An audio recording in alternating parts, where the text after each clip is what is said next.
Bismillahirrahmanirrahim. Assalamualaikum warahmatullahi wabarakatuh. Alhamdulillah, nahmaduhu wa nasta'inuhu wa nastaghfiruh wa na'udzu billahi min syururi anfusina wa min sayyiati a'malina, may yahdihillahu fala mudhillalah wa may yudlilhu fala hadiyalah. Asyhadu an la ilaha illallah wahdahu la syarikalah wa asyhadu anna Muhammadan abduhu wa rasuluhu la nabiyya ba'da. Allahumma sholli ala sayyidina Muhammadin nabiyil ummi wa ala alihi washabihi wasallim, amma ba'du. Subhanaka la ilma lana illa ma 'allamtana innaka antal alimul hakim. Rabbi shrah li sadri wa yassir li amri wahlul 'uqdatam min lisani yafqahu qawli. Rabbi zidna ilma warzuqna fahma birahmatika ya arhamar rahimin.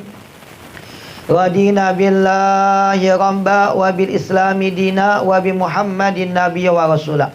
Ya Allah ya Rabbana bi rahmatikal wasi'ati ummana wa qina syarra ma ahammana wa ghammana wa alal imanil kamil wal kitabi was sunnati tawaffana wa anta radin anna. Amin ya Allah ya rabbal alamin. Pertama-tama mari kita panjatkan puja puji syukur kita kehadirat Allah Subhanahu wa taala. Alhamdulillah, pada malam yang mulia ini, di tempat yang penuh dengan barokah ini, Allah senantiasa melimpahkan, mencurahkan kepada kita semua curahan nikmat, rahmat, hidayah dan inayahnya. Mudah-mudahan Allah jadikan kita semua abadan syakur hamba yang selalu mensyukuri nikmat Allah. Amin ya Allah ya rabbal alamin. Mudah-mudahan dengan kita mensyukuri nikmat Allah, Allah akan selalu menambahkan nikmatnya kepada kita semua. Tak lupa pula salawat dan salam senantiasa tercurah limpahkan kepada Nabi Unal Mustafa Nabi Muhammad sallallahu alaihi wasallam, kepada para sahabatnya, para keluarganya dan kita sebagai pengikutnya. Mudah-mudahan kita semua mendapatkan syafaatul uzma yaumal qiyamah, dan mudah-mudahan kita nanti dikumpulkan bersama Rasulullah sallallahu alaihi wasallam dalam surga. Amin ya Allah ya rabbal alamin. Minggu yang lalu kita telah membahas tentang 7 prinsip untuk mendapatkan kebahagiaan hidup. Ada 7 prinsip yang telah diajarkan oleh Sayyidina Ali bin Abi Thalib untuk mendapatkan kebahagiaan hidup ini. Yang pertama, masih ingat nggak Pak? Apa 7 prinsip kebahagiaan hidup itu? Yang pertama, la takrah ahadan mahma akhto'a fi hakika. Yang kedua, la taqlaq abadan mahma balagotil humum. Yang ketiga, ishfi bisatoh mahma ala sya'nuka. Yang keempat, tawaqqa khairan mahma kasral bala. Yang kelima, a'ti kasiran walau hurimta. Yang keenam, ibtasim walau al-qalbu yaqtulu dama. Yang ketujuh, la tabta du'aaka li akhikal muslim bizohril ghaib. Ada 7 prinsip kebahagiaan yang telah diajarkan oleh Sayyidina Ali bin Abi Thalib radhiyallahu an. Yang pertama, yang kedua, yang ketiga telah kita bahas pada minggu yang lalu. Yang pertama, la takrah ahadan mahma akhto'a fi hakika. Jangan pernah membenci seseorang meskipun ia telah berbuat salah kepada kita. Ada saudara kita, sahabat kita, tetangga kita yang berbuat salah kepada kita, janganlah kita benci kepadanya, tapi kita berikan maaf yang terbaik kepada saudara kita yang telah berbuat salah kepada kita. Yang kedua, la taqlaq abadan mahma balagotil humum. Janganlah terlalu sedih, janganlah terlalu gelisah, janganlah terlalu berduka cita ketika ditimpa masalah ujian hidup yang datang bertubi-tubi. Yang ketiga, ishfi bisatoh mahma ala sya'nuka. Hiduplah dengan kesederhanaan meskipun kamu memiliki rezeki yang melimpah. 1, 2, 3 sudah kita bahas. Nah, kita akan memasuki kunci kebahagiaan yang keempat. Kunci kebahagiaan yang keempat yang diajarkan oleh Imam Ali bin Abi Thalib adalah tawakko khairan mahma kasural bala. Tunggulah segala kebaikan, harapkanlah segala kebaikan, nantikanlah datangnya segala kebaikan meskipun banyak masalah yang kita hadapi. Meskipun kita banyak cobaan, banyak ujian, banyak musibah yang menimpa kita, kita senantiasa selalu berpikiran positif. Ada ujian yang menimpa kita, ada masalah sakit yang menimpa kita, hendaklah kita selalu berpikiran positif. Ada sebuah ungkapan itu, apabila engkau diuji dengan masalah oleh Allah, apabila engkau diuji oleh cobaan oleh Allah, dengan adanya masalah cobaan, itu tandanya Allah ingin kita lebih dekat lagi kepadanya. Apabila kita ditimpa masalah, ujian, cobaan, itu tandanya Allah pengen lebih dekat lagi kita kepadanya. Ma ahzanallahu abdan illa liyus'idahu wa ma batalallahu abdan illa li'annahu yuhibbuhu.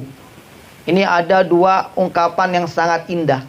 Ma ahzanallahu abdan illa liyus'idahu. Tidaklah Allah menjadikan seorang hamba itu sedih.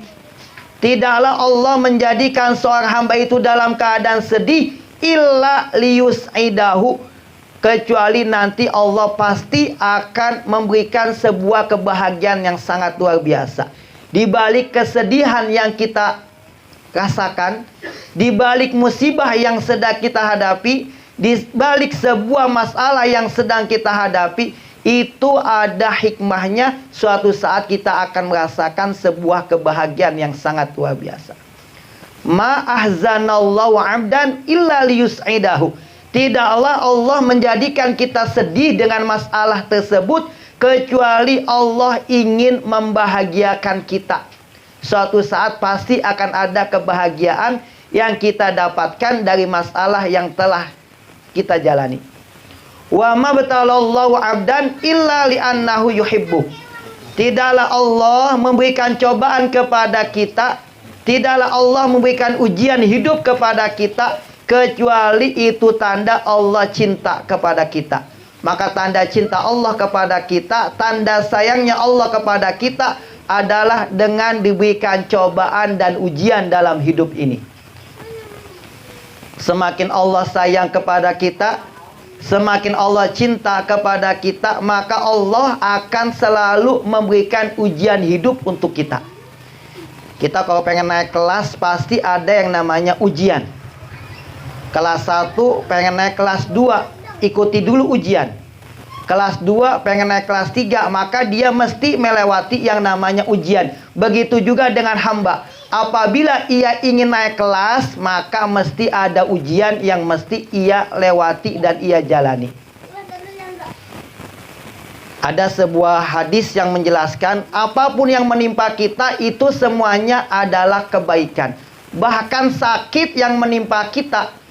Ada hadis yang menjelaskan kalau kita dikasih sakit panas, demam selama semalam, kita dikasih panas, sakit semalaman, kemudian kita ikhlas, kita tabah menghadapinya, maka dosa selama setahun akan diampuni Allah. Subhanallah.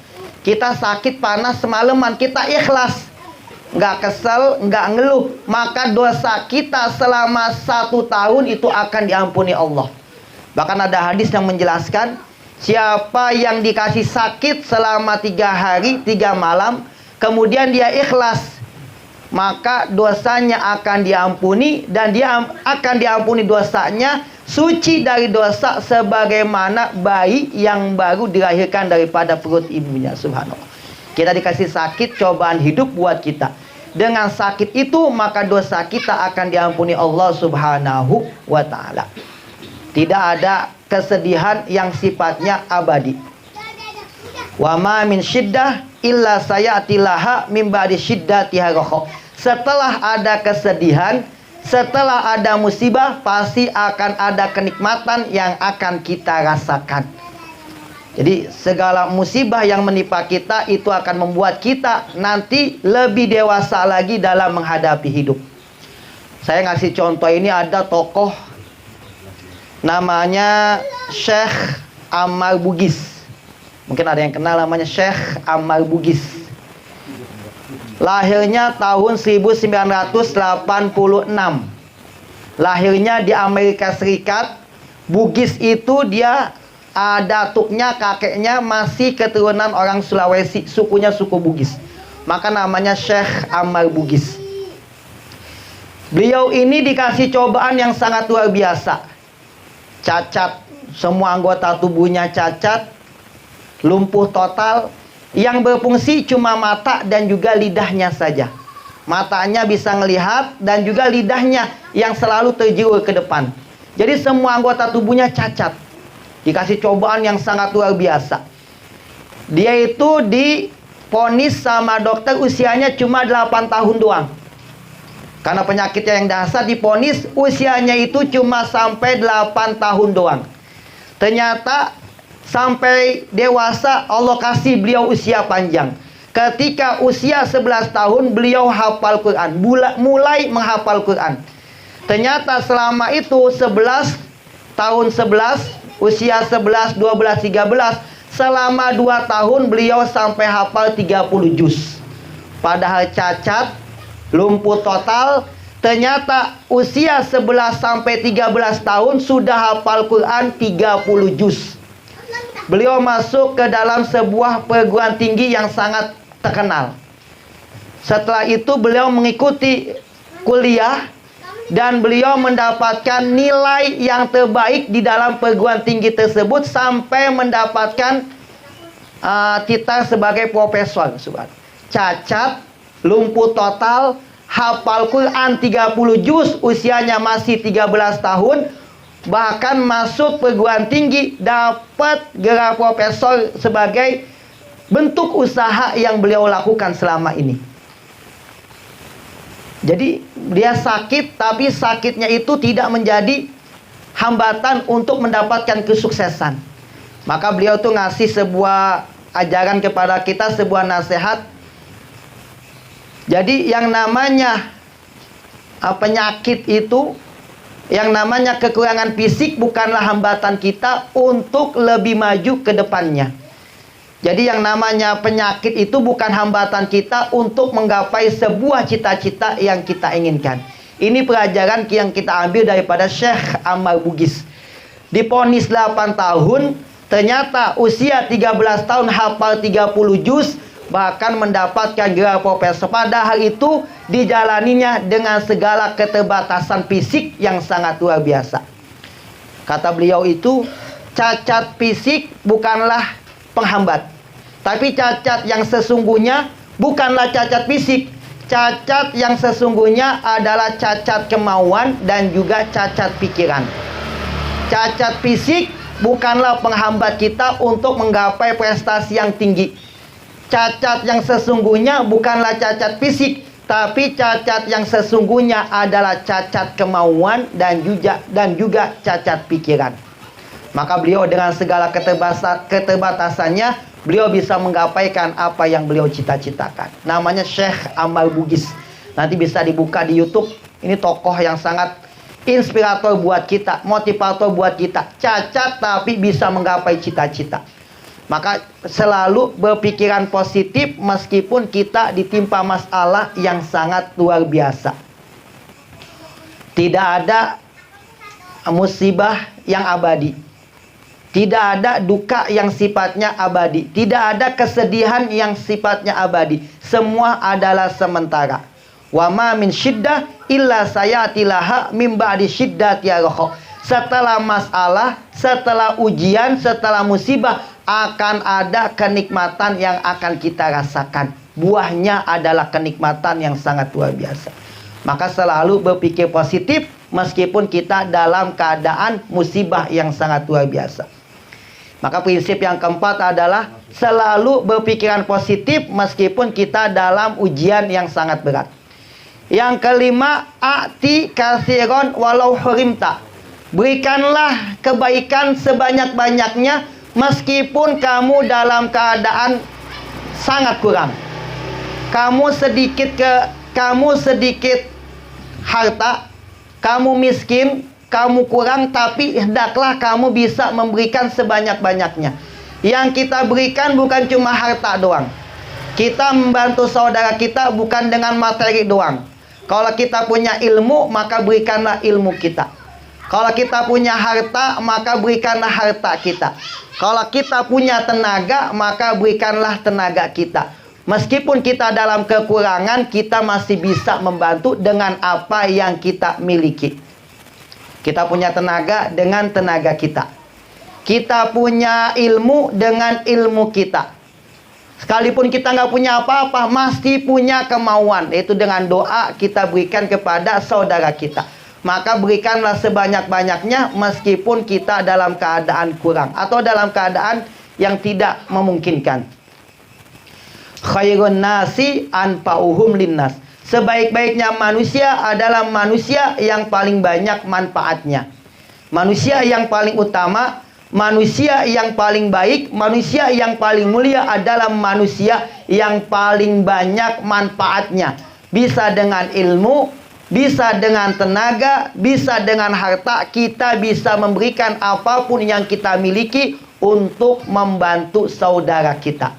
Maka berikanlah sebanyak-banyaknya apa yang kita miliki meskipun kita dalam keadaan kurang. Kita nggak punya ilmu dengan harta kita. Kita nggak punya harta dengan tenaga kita. Kita nggak punya tenaga dengan apapun yang kita miliki. Kita bisa memberikan manfaat kepada sesama saudara kita. Maka prinsip yang kelima adalah berikanlah kebaikan sebanyak-banyaknya meskipun kita dalam keadaan kekurangan. Yang keenam, prinsip bahagia itu adalah ibtasim walau al-qalbu yaqturu dama. Tersenyumlah kamu meskipun hatimu dalam keadaan tersakiti. Meskipun hati kita kecewa, meskipun hati kita dalam keadaan tersakiti, tapi kita masih bisa memberikan senyum kepada sesama kita. Dalam kitab Manaqib Syafi'i yang dibuat oleh Imam Baihaqi, Imam Syafi'i telah menjelaskan kepada kita tanda orang yang hebat, tanda manusia yang hebat itu ada 3. Jadi kalau kita pengen, maksudnya hebatnya manusia itu bisa dilihat daripada 3. Ini dalam kitab Manaqib Syafi'i yang dibuat oleh Syekh atau Imam Baihaqi. Yang pertama, tanda manusia yang hebat itu apa? Yang pertama, kitmanul fakri hatta yazunnan nas annahu goni. Yang kedua, kitmanul ghadab hatta yazunnan nas annahu radin. Yang ketiga, kitmanus syiddah hatta yazunnan nas annahu mutanaim. Tanda manusia yang hebat ada 3. Yang pertama, kitmanul fakri, bisa menyembunyikan kekurangannya, bisa menyembunyikan kemiskinannya. Dia miskin tapi dia tidak mau menampakkan kemiskinannya. Hatta yazunan nas annahu ghaniyun, sampai manusia menganggap dia itu dalam keadaan cukup. Jadi kalau kita meskipun kita susah, kita dalam keadaan miskin, kita jangan menampakkan kemiskinan kita. Itu tandanya manusia yang hebat. Jadi ada 3 tanda manusia yang hebat itu. Yang pertama, kitmanul fakri hatta yazunan nas annahu goni. Menyembunyikan kemiskinannya, menyembunyikan kefakirannya, sampai manusia menyangka dia itu adalah orang yang serba kecukupan. Kalau kita miskin, jangan kita tonjolkan kemiskinan kita. Jangan nyusahin orang. Yang kedua, kitmanul ghadab hatta yazunan nas annahu radin. Menyembunyikan kemarahan kita sampai manusia menyangka kita orang yang selalu ikhlas, selalu ridho. Kita dalam keadaan marah, dalam keadaan murka kayak apapun, dalam keadaan emosi kayak apapun, kita jangan terlalu menunjukkan emosi kita di hadapan sesama saudara kita. Semarah-marahnya kita, jangan kita tunjukkan emosi kita. Itu menandakan manusia yang hebat. Yang ketiga, kitmanus syiddah hatta yazunan nas annahu mutanaim. Menyembunyikan kesulitan, kesusahannya sehingga manusia menganggap dia itu dalam keadaan senang ataupun dalam keadaan nikmat. Sesusah apapun kita, sesulit apapun hidup kita, kita jangan tunjukkan kesulitan kita sehingga manusia menganggap kita itu selalu senang. Ini menunjukkan manusia yang mulia. Jadi ketika hati kita dalam keadaan sakit, hati kita tersakiti, hati kita dalam keadaan emosi, jangan kita tunjukkan marah kita. Jangan tunjukkan emosi kita. Kita berikan senyuman kepada orang mungkin yang dia telah menyakiti kita. Kepada siapapun kita selalu memberikan senyuman. Tersenyum dalam keadaan hati yang tersakiti, itu menandakan manusia yang bahagia. Ibtasim walau al-qalbu yaqturu dama. Tersenyumlah kamu meskipun hatimu dalam keadaan tersakiti. Dalam keadaan hati kita tersakiti, tapi kita selalu menunjukkan senyuman kita. Terus prinsip yang ketujuh, la taqto du'aaka li akhikal muslim bizahril ghaib. Janganlah pernah memutuskan doa untuk saudaramu dalam keadaan dia tidak tahu. Ini manusia yang sangat luar biasa. Dia nggak tahu, tapi kita selalu mendoakan saudara kita. Ada yang sakit, ada yang susah, kita doain. Nggak usah dikasih tahu siapa-siapa. Nggak ada yang tahu, kita selalu mendoakan saudara kita. Selalu mendoakan saudara kita yang dalam keadaan ditimpa sakit, masalah, dan lain sebagainya. Kata hadis Rasulullah, apabila ada seorang muslim yang mendoakan saudaranya yang dalam keadaan susah, apabila ada seorang muslim yang mendoakan saudaranya, maka ada malaikat yang berdoa di atas kepalanya. Apa kata malaikat itu? Walaka misluhu, kamu akan mendapatkan sebagaimana yang telah engkau doakan. Kalau kita doakan saudara kita, maka ada malaikat yang mendoakan kita. Apa kata malaikat itu? Kata malaikat itu, kamu akan mendapatkan seperti apa yang telah kamu doakan untuk saudaramu. Saudara kita dikasih nikmat, kita doain, mudah-mudahan nikmatnya bertambah. Maka kita pun akan mendapatkan seperti apa yang telah kita doakan untuk saudara kita. Kita doakan saudara kita berkah hidupnya, tambah rezekinya. Maka dengan kita doakan saudara kita, Allah dengan wasilah malaikatnya, malaikat itu akan mendoakan kebaikan juga untuk kita.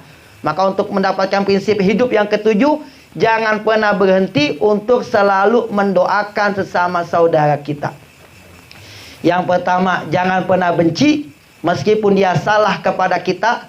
Yang kedua, jangan terlalu sedih meskipun ujian banyak, musibah banyak menimpa kita, jangan terlalu sedih. Yang ketiga, hiduplah sederhana meskipun kita memiliki kelebihan ekonomi.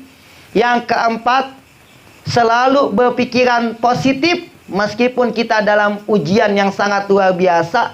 Yang kelima, berikanlah sebanyak-banyaknya meskipun kita dalam keadaan sulit. Yang keenam, tunjukkanlah senyumanmu meskipun hatimu dalam keadaan sakit atau tersakiti. Dan yang ketujuh, jangan pernah lepas untuk mendoakan sesama saudara kita. Kalau kita bisa mengamalkan 7 amalan ini, 7 prinsip ini, mudah-mudahan Allah akan memberikan kebahagiaan hidup kepada kita. Bahagia di dunia, apalagi nanti bahagia di akhirat kelak. Amin ya Allah ya Rabbal alamin. Maka 7 prinsip ini mungkin sulit untuk kita amalkan, sulit untuk kita jalankan. Tapi kalau kita latihan, kita mulai dari yang kecil, maka mudah-mudahan dengan yang kecil itu Allah akan tumbuhkan sesuatu yang besar nanti. Minal habbah tansyau syajarah. Dari kecil nanti akan menumbuhkan sesuatu yang besar. Mungkin ini saja bisa disampaikan. Ada yang mau nanya kali?